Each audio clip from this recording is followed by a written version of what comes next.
Oh, thank you everyone for joining us this morning. For those that don't know me, my name is Angie Jones, Director of the Family Business Center.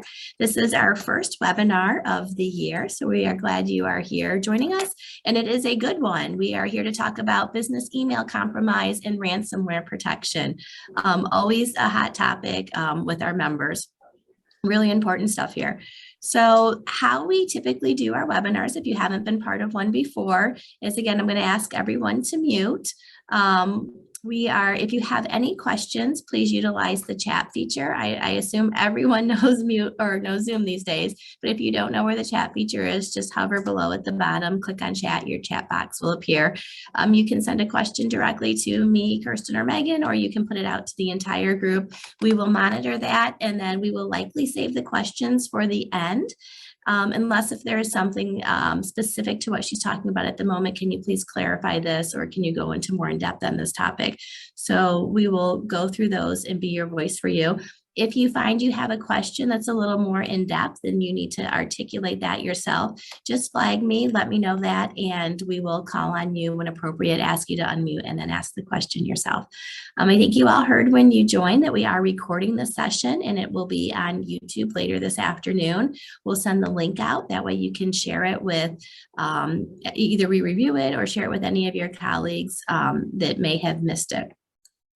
So presenting today, we have Michelle Tucker, Vice President and Security Outreach Manager for Huntington Bank. Michelle is an accomplished technology leader, advocate for women in technology and cybersecurity. She's a mentor and a security evangelist, which I love that phrase. So I am going to, she's sharing her screen right now. I'm going to pass it over to Michelle, let her tell you a little bit more about herself, and then go into the presentation. Thank you, Michelle. Thank you, Angie, and thanks for having me. So welcome, everyone. My name is Michelle Tucker, and I think Angie asked me earlier what a security evangelist was. So it's, I like to use the word advocate or evangelist.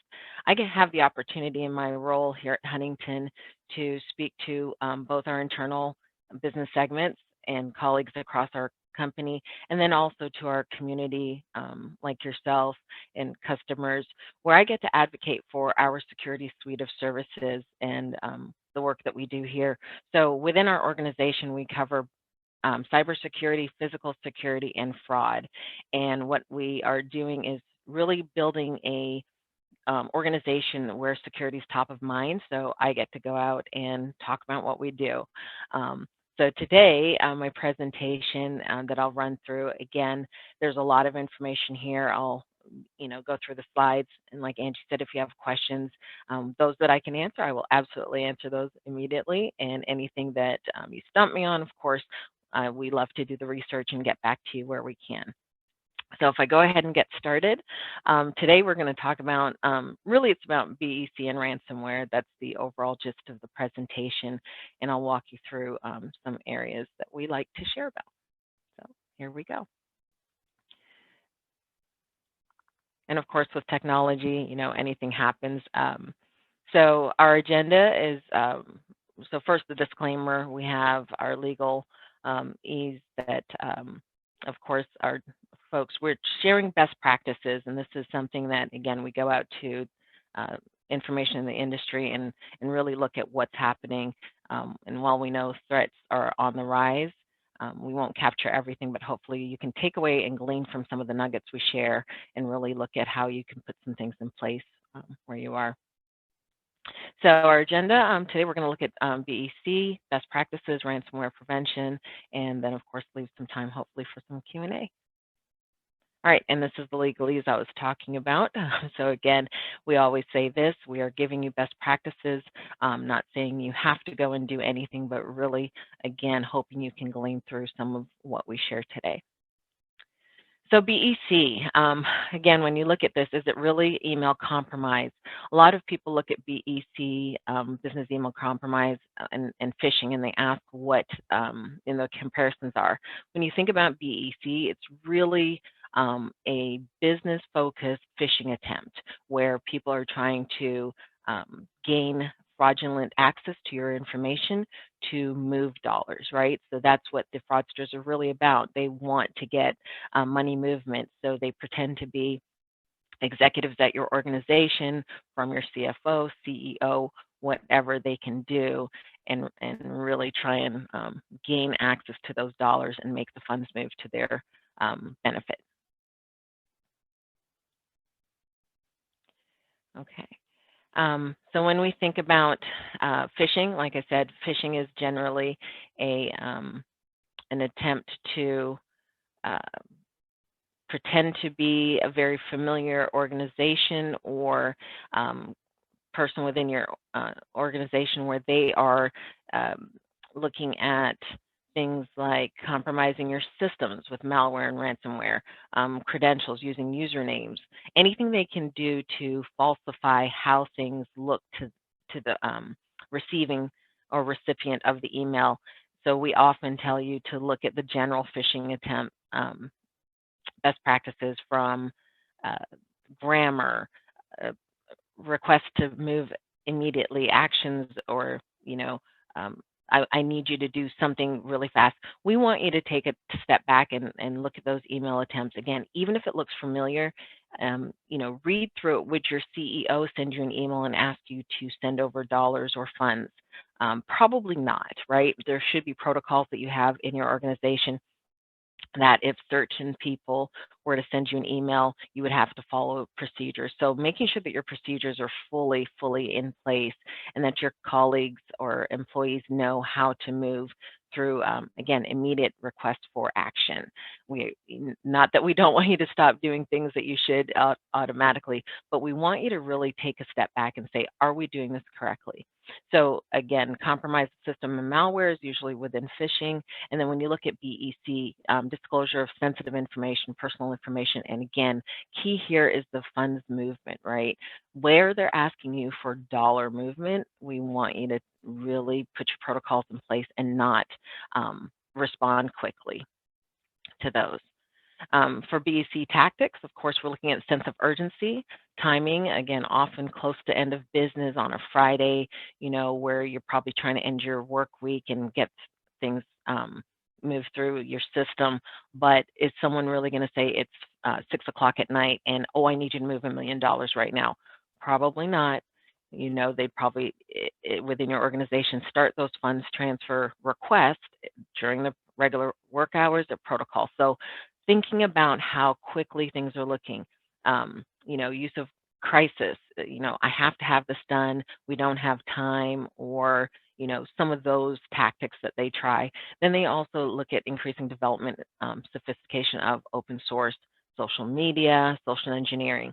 So we look at this holistically to say, how would or why would someone in your organization that sits at that level and knowing the large dollar amounts, why would they have an immediate reaction for you to stop everything you're doing and actually send dollars without right protocols in place? So again, it's really stepping back and saying, we are probably not going to send millions of dollars just at the drop of a dime.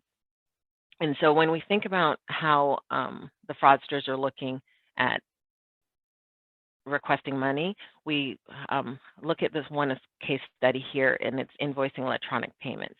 And in this particular case study, we had a parish email that was compromised, and we'll walk through the slide. And then we had the fraudster monitor communication. So they were watching all of the emails going on. They got into the system somehow. This is a real case study. And here, they started validating invoices that were submitted, and then the fraudster spoofed messages. So they started pulling data and making it seem like they were actually some of the players at the company. And with this particular case study, and again, this is a true story, they lost about $1.75 million on this BEC compromise. And here they were, it was an email baiting. They looked like they were officially an email coming from the comptroller and between their external third party group that they were working with, and they lost 1.75. And this is, while it feels like a lot, we've seen larger dollar amounts moving through business email compromise case studies that we've seen over time. And so when we think about the emails coming through and being a little bit more real, we are looking at detecting the red flags for things for you to think about. But here we're looking at address variations. So they had the emails that looked correct. They sounded like they were right from the right person. They had the right names because, they'd been watching the traffic going back and forth. And so again, just like in phishing, watch for things misspelling. Again, and I've been saying the sense of urgency for those requests. And then change of email tone. When we talk about this, we're really saying, would your CEO, would your CFO, or any of your comptrollers, anyone that is sitting at that level, would they really call you and just say, move the money without further detail with a group of people watching how you're moving that information? That's what we're trying to say is, be cautious of the request for urgency, and then think about why someone would ask you to move a large amount of money without going through true protocols. Okay. When you look at detecting red flags, again, request outside, procedural clues. Think about requests for outside of normal procedures. Again, is it that late night on a Friday, or did they start early and sort of trickle it through? What do your protocols say? What do you have in place at your organization that would really alert you to say, if something is not feeling right or doesn't sit within that procedural process that you follow day to day, what would make you move those dollars without going through those protocols, right? Was there a change in vendor, change in payment instructions, beneficiary changes, things like that? Names on accounts. Are you putting things in place to make sure that things like this don't occur? Or, again, just because you got an email that you move outside of the process window. We want you to work with your employees internally to talk about what things you wouldn't do. That's one of the best practices we do talk about is thinking about what types of requests might come through for your large funds. Maybe you put things in your procedures that say, these are the things we won't do. We won't send an email. You won't get a phone call from this person. Or on the flip side of that, putting things in process so that if a request comes in for a large dollar movement, funds movement, that you have strict rules in place, well documented, that any of your employees managing those large funds, that they know exactly what not to do and then the things that they should do. So then the other thing we like to talk about is knowing your customer. Is your client's phone goes directly to voicemail? Do you wait? Is there a time window that you've put in place that you won't move anything unless you hear from them, or you have a direct point of contact or POC on that customer side, that you won't make funds movements until you talk to those people? And then you talk about your cultural changes and differences, changing customer behavior. When the request came through for the funds transfer, was something different? Did you feel like something was off? Was it a different person that normally doesn't request dollars? You have to take a step back and really think about what is different about this new request that's coming in that doesn't seem to fit the model that you're used to. And those are the things you want to highlight. We often tell customers and companies to have team meetings or company meetings where you talk about things like BEC and the things you should look for, so that, again, if someone is on their own and this action or request for action comes into play, that they're really aware of the things they should do, right? When you talk about the larger dollar amounts, like the one we saw in when I ran through the slide, at 1.75 million, that's a large amount of money, right? And in that particular case study, again, the email seemed very familiar, but requesting that large amount was something that they had to take a step back and realize, maybe we shouldn't have done that. So when you start building these things and putting things in practice, again, not only know your customer, but know your suppliers. Who are the people that you would work with? Is that logged in your procedures, and so on and so forth? So we do want you to be aware that these are some of the things we should probably think about more often, and then really put good documentation in place so you lessen the impact of those potential requests. All right.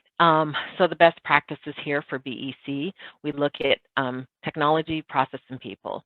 So for people, again, like I just said, educate your colleagues, make sure that they understand that there are BEC threats and scams out there, limit the amount of information that you have publicly. So on the last call that I had, we talked about this in depth a little bit more. When you think about the social engineering that fraudsters do, from what's available on your company site to the social media vehicles that you use to talk about your company, how much information do you actually have sitting out there that people could understand who's in charge of certain key functions at your organization? Maybe you pull that down. Then when you think about the connections that they may have because of the publicly available information, can they piece together key components of your business and use that against you? So for BEC, those are some of the things we often share, that they might be looking at your social media and social engineering you that way as well. So make sure that your colleagues and employees are fully aware of, again, the things they talk about externally, and then of course that information that's already out there online. Then when you think about your processes, of course, well-documented procedures, periodically update and review them. Again, that collective review of your information helps everyone be very comfortable and understand what you expect and the things that they should do.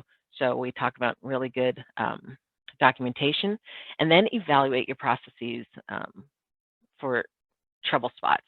And this could be, again, if you're talking holistically or openly, maybe someone has a different perspective that they can share that maybe you didn't think about. So try and find those spots that you can fill the gaps and add more procedures, or make sure that it's very clear that everyone understands what to do. And then, of course, implement multiple controls, from callback procedures, the approvals, whatever your business is. Again, think through all the steps of, if someone were to miss a step, will we lose dollars there? Will we lose key information? And again, having a diversity, collective mindsets that, again, might think about things in different ways can really help you put those in place as well. And then, of course, your technologies, you know, can't tell you exactly how to do it for your business, but, is there a way for you to use a red team? Are you looking at reports for BEC? Are you doing some playback of information and impacts that you're seeing? Is someone watching your data move across the company internally, so that, again, you can highlight if you see some nuances or different activities, share that outwardly as well? And then, do you have things in place that can detect some of this traffic that you're seeing as well? All right. Now, what do you do if you do suspect BEC? Again, we want you to, really be prepared. If you see a BEC scam that comes through, contact your financial institutions and make sure that they immediately know that something has happened, so they can start locking down your accounts. Again, having those protocols in place as well. And then, of course, we want you to report to the FBI field office. That's information that's available to you. Make sure that's a part of your procedures as well. We often tell folks to make sure key information, key numbers are a part of your procedural documentation. And then, of course, your FBI's Internet Crime Complaint Center.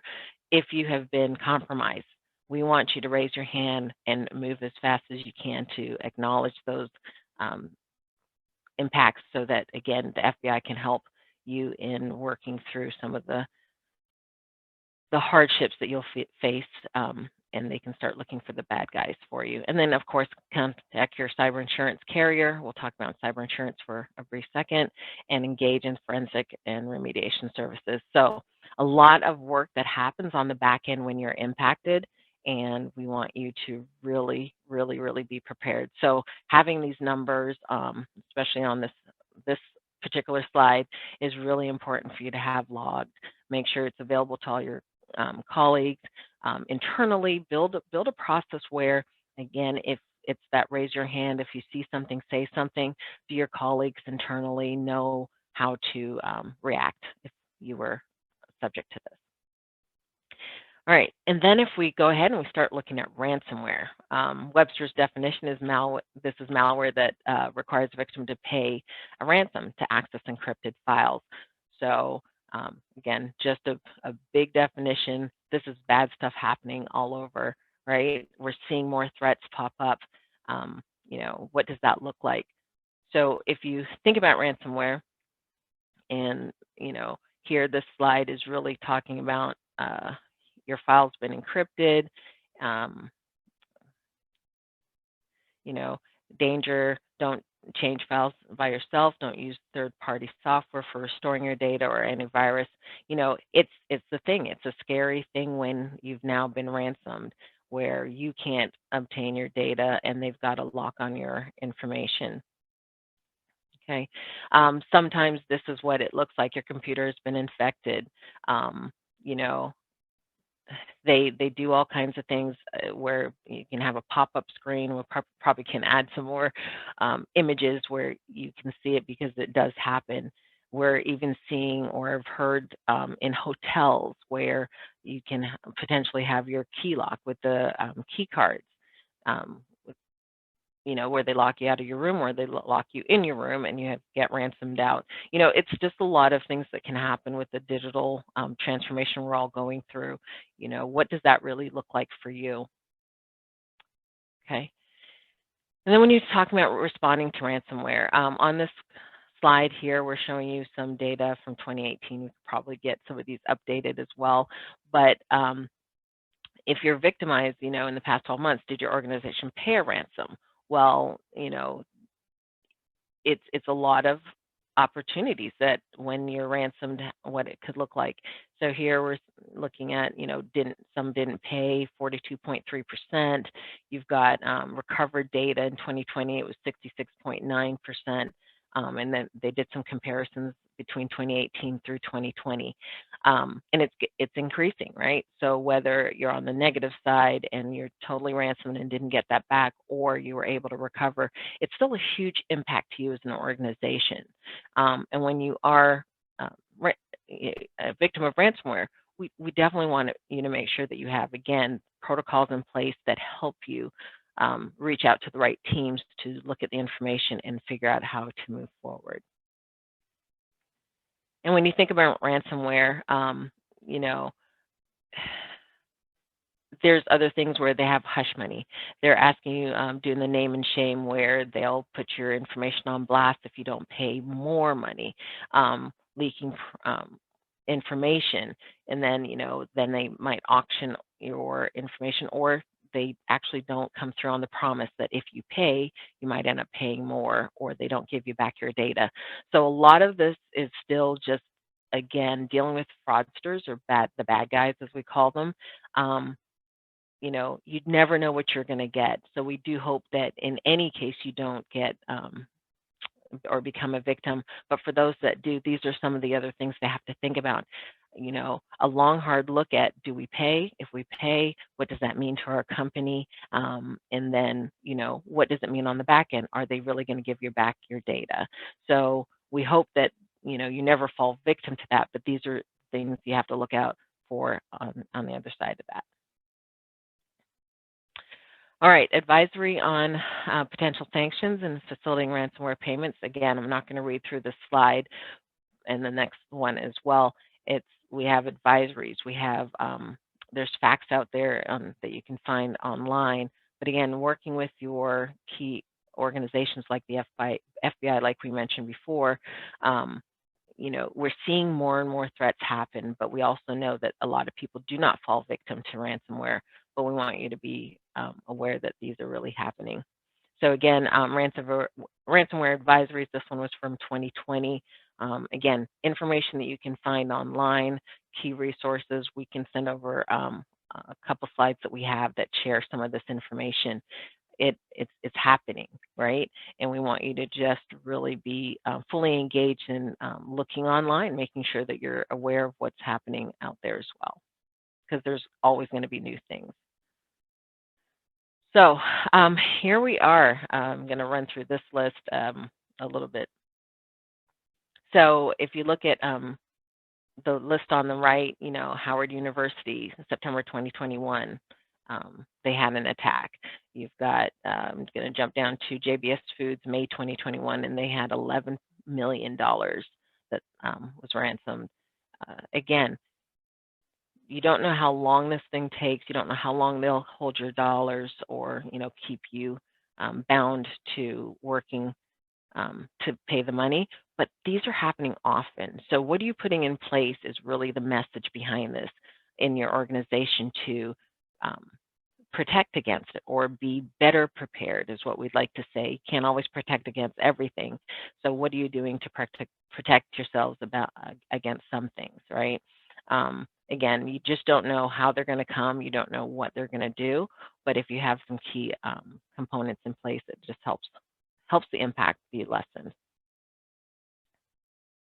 All right, this is a ransomware guide, September 2020, as you can see, and we can provide this link for you as well. We'd like to take a look at this and make sure you're thinking about the prevention tactics that you can do. Again, we'll add this to link of resources. And then if we move into ransomware prevention. So here, awareness of threats is key, right? You want to do backups, create and update incident response plans, again, things we've been talking about, and then educate your users, preventing them to falling to the victim of phishing. So again, even in ransomware, when you're looking at the information that the fraudsters are coming across, phishing is something that we look at because it's the context in which they request information. So you can sort of understand, was it something I read that sort of should have triggered me to do something different or not, respond, making sure that you're fully aware of information that's coming across is definitely something you want to look at. Educate your organization to make sure you have network segmentation, patch operations, and patching your systems and applications, disabling Microsoft Office macros. I mean, these are just some of the things that you can think about to help with making sure that your systems are protected at your organization as well. Data coming in, data leaving the organization, just working with your collective teams across your IT organization, with your cyber teams. This will also help you put key items in place to help protect your business. All right, and here really we're going back to things like, training your employees, work on your VPN structure, and making sure, again, key teams are always available. You have those resource links and contact information so your colleagues can also get to them if needed. And then we want to also bring up, cybersecurity for third party. Are you looking at your vectors and are your connections to your third-party providers? Is that something you look at even more thoroughly? Do you know who they are? Do you know who they are using? We often tell folks that you have to know your direct customers, but then you also have to know that something about the people that they use, just in case your systems are talking to a third party that you didn't know about. But definitely for the third parties that you utilize, making sure that you're fully aware of some of the structures they have in place as well. Evaluate your contract language and the liability, your managed service providers, and then of course, just again, treat all third-party connections as untrusted until they are. All right, no more ransom. Just a site you can go to and see some of the things that they log out there. We just like to include this during our presentations. And then again, back to what do you do if you're a victim. So you saw this when we talked about BEC. It's the same information we'd share here as well. Get a hold of your FBI field office.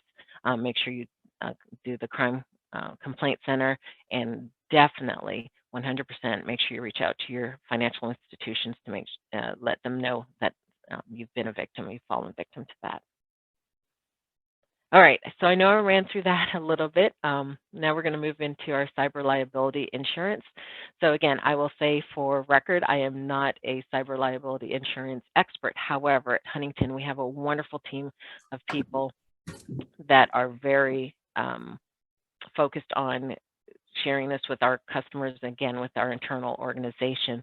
So if you have a need to hear a little bit more, again, I'll run through a couple slides, but we can definitely have them in place to share a little bit more with you as well. They do an excellent job, and they are fully trained and engaged with our community in sharing this information. Michelle, before you switch into liability, can I just ask a few quick questions that came in? Sure. One, do you have sample language to use in contracts with your third-party providers? I will look into that. I personally don't have any on hand that we share, but we have a team that would definitely have that we could.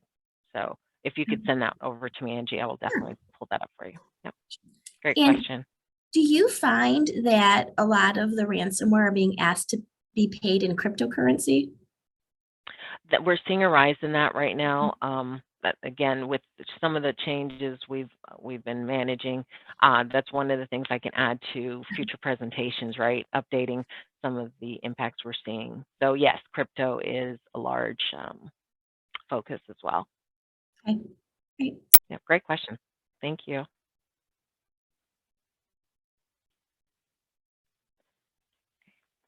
All right. So again, I will restate that I am definitely not an expert on our insurance, but here are some things: employee theft, right? They're looking at forgery or alteration of information, money orders, and counterfeit money, and then of course computer and funds transfer fraud. So here, again, we'll provide some of this for all of you to share or look at as well. But these are the things we want you to think about when you think about your traditional fraud and insurance crime that does occur.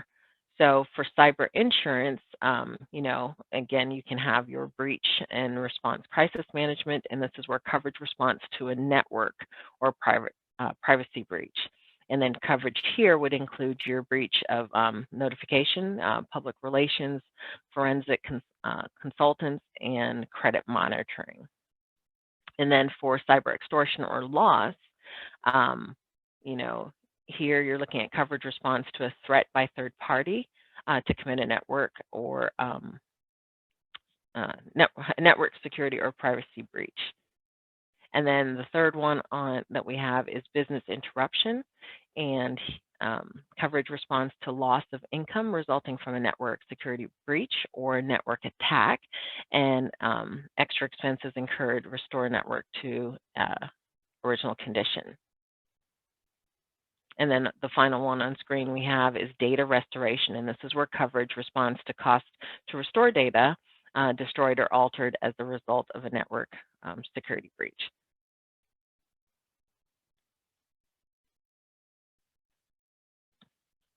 All right, and then here your cybersecurity insurance third-party liability coverage.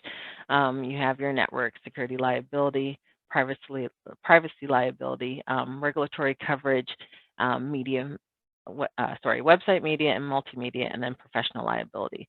Again, a lot of thought goes into looking holistically at your organization and then the things that you need to cover, and also with cyber liability insurance.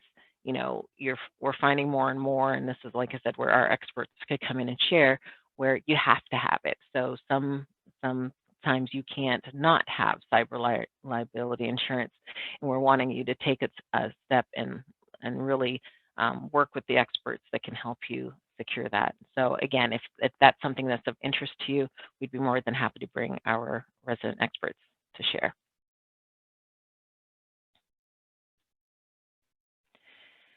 All right, incident response. Okay, insurance will cover costs the insurance facing out of cyber incident for things like investigation, your business impact, which would be ransom response, your business interruption, and data recovery, like we just talked about, and then communication, reporting to the authorities, your PR and media, and your legal teams, and then individual incident management, and that's ID and credit monitoring and call center. So a lot goes into making sure that you're fully set up correctly, and the insurance team really focuses on the core of what you're going through and making sure that you have good things in place. Okay, fraud insurance tools. So again, we talked about cyber liability, and you've got computer fraud, the funds transfer on the previous slide that you saw, your business email compromise that we talked about earlier, and then invoice manipulation. So, again, I'm not going to run through all of the details here, but these are, again, things that you should think about when you're looking at putting things in place to help protect your organization. And then as I wrap up here, you've got your state of cyber insurance market. Again, your losses, your pricing terms, underwriting, and statistics. So you want to make sure you have this sort of fully integrated into your day-to-day. But again, if you have a desire to learn a little bit more about cyber liability insurance and really insurance needs across your holistic landscape, we definitely will have our subject matters come out. And that is it. Do you have other questions?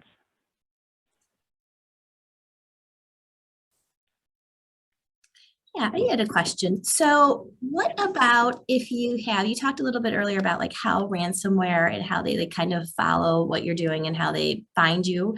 What about if you have employees that are maybe doing personal things on their computer? Is there a way that they can kind of sneak in that back way that an employee may not be aware of? Not a direct email, click on this to pay this, but they're just on social media doing something.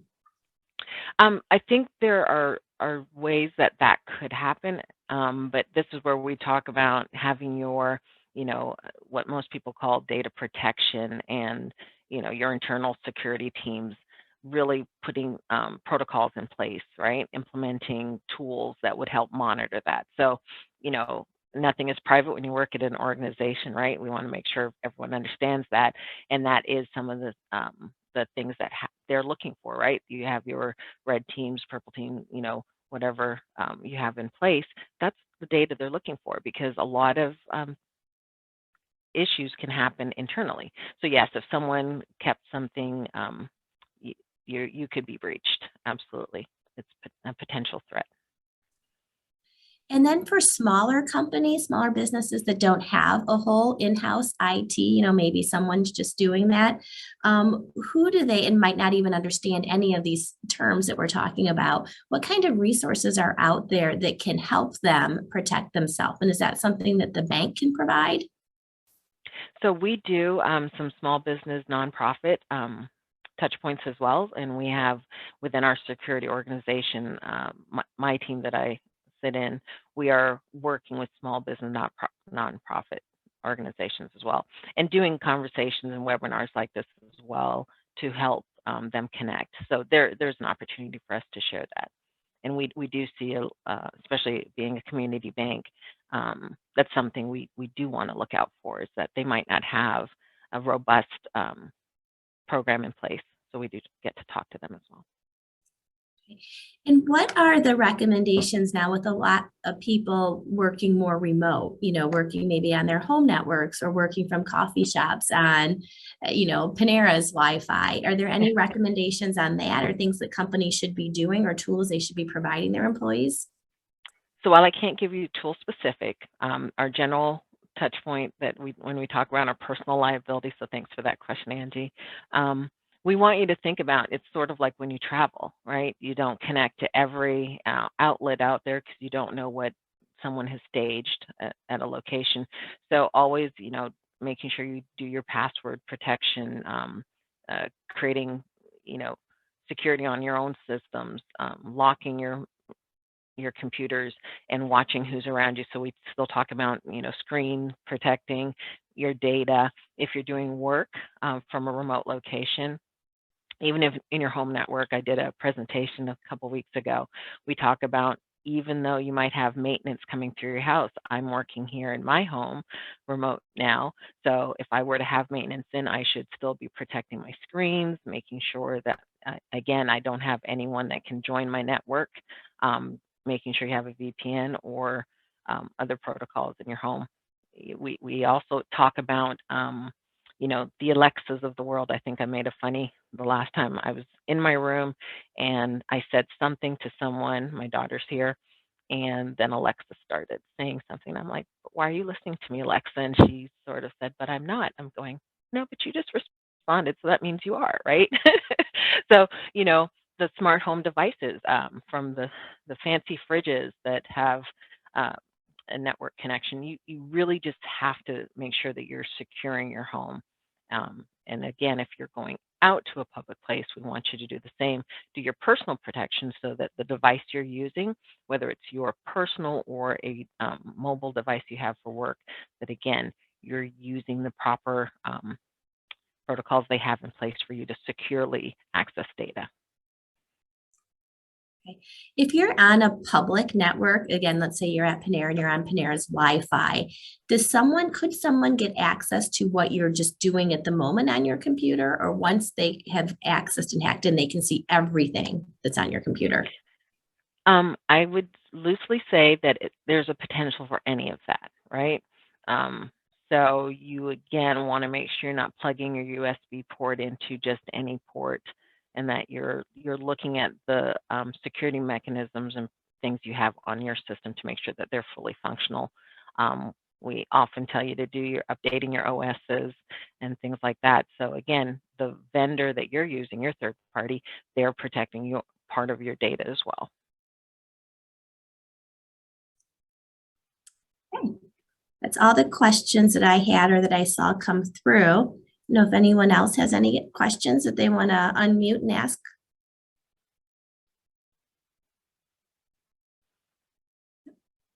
Okay, great. Well, thank you, Michelle, for joining us this morning. This has been very eye-opening. And again, it's just a great reminder to think about. You get so ingrained in what you're doing that you forget about protecting yourself online. So we very much appreciate you coming this morning. And as I mentioned, this is being recorded. It'll be posted to our YouTube page, and we will send the link out later today. So thank you, everyone. Thank you so much. Thank you. Have a great day.